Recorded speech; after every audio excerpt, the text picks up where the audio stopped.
పొన్నాలమ్మ అమ్మవారికి పొంగళ్ళు పెట్టి మొక్కులు తీర్చుకుంటున్న మహిళా భక్తులు.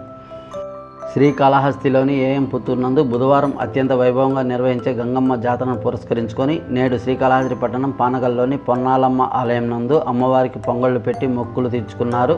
తెల్లవారుజామున 5 గంటల నుంచే భక్తులు పొన్నాలమ్మను దర్శించుకున్నారు. ఈ సందర్భంగా ఏఎం పుత్తూరు ఆలయ కమిటీ చైర్మన్ ఓంప్రకాష్ మాట్లాడుతూ, ప్రతి ఏటా తమ గ్రామం నందు నిర్వహించే గంగమ్మ జాతర వేడుకలు ఈ పర్యాయం అత్యంత వైభవంగా నిర్వహిస్తున్నామన్నారు. అమ్మవారు జ్యోతి గంగమ్మగా భక్తులకు దర్శనమిస్తారని, మంగళవారం రాత్రి అమ్మవారు ఊరేగింపుగా బయలుదేరి బుధవారం ఉదయం 3 గంటలకు తమ గ్రామమైన ఏఎం పుత్తూరు నందు అమ్మవారు జ్యోతి గంగమ్మగా కొలువై భక్తులకు దర్శనమిస్తుందని, బుధవారం రాత్రి 9 గంటలకు అమ్మవారి నిమజ్జన కార్యక్రమం ఉంటుందని తెలిపారు. 50 మంది భక్తులు దర్శించి అమ్మవారి కృపా కటాక్షాలు పొందాలని ఆయన కోరారు.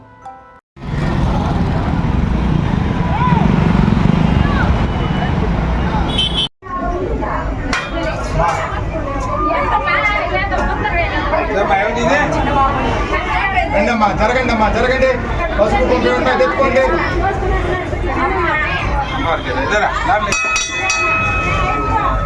జరగాలి ముందర తీసుకోసామి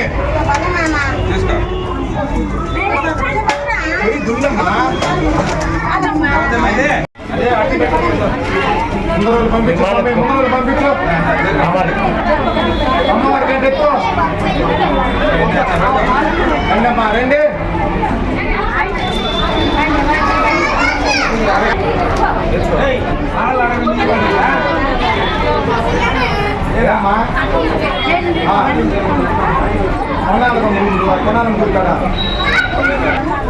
జరగాలి రావాలి తల్లి కథలు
ముప్పై 35వ వార్డు ఉన్న ఏఎం పుత్తూరు గ్రామం నందు మన గంగమ్మ జాతర అత్యంత వైభవంగా జరగబడును. ఈరోజు మంగళవారము మా గ్రామ దేవత అయిన పొన్నాలమ్మ గుడికి వచ్చి గ్రామంలో మహిళలందరూ వచ్చి పెద్ద ఎత్తున పొంగలు సమర్పించాము. పొంగలు తదనంతరం ఈరోజు రాత్రికి మంగళవారం నైట్ అమ్మవారు ఊరేగింపు జరుగును. ఊరేగింపులో అమ్మవారు నిలవబడను. రేపు ఉదయము 3 గంటలకంతా అమ్మవారు నిలవబడను. రాత్రికి 9 గంటలకు నిమజ్జన కార్యక్రమాలను ఏఎం పుత్తూరు జ్యోతి గంగమ్మ విశేషమైన గంగమ్మ, చాలా శక్తివంతమైన గంగమ్మ తల్లి. జ్యోతి గంగమ్మ అంటారు. పిండితో చేసిన గంగమ్మని జ్యోతి వెలిగిస్తాము. జ్యోతి వెలిగించి రేపు అత్యంత వైభవంగా బుధవారము జాతర కార్యక్రమం జరగబడను. 50 మంది విచ్చేయాల్సిందిగా కోరుతున్నాము.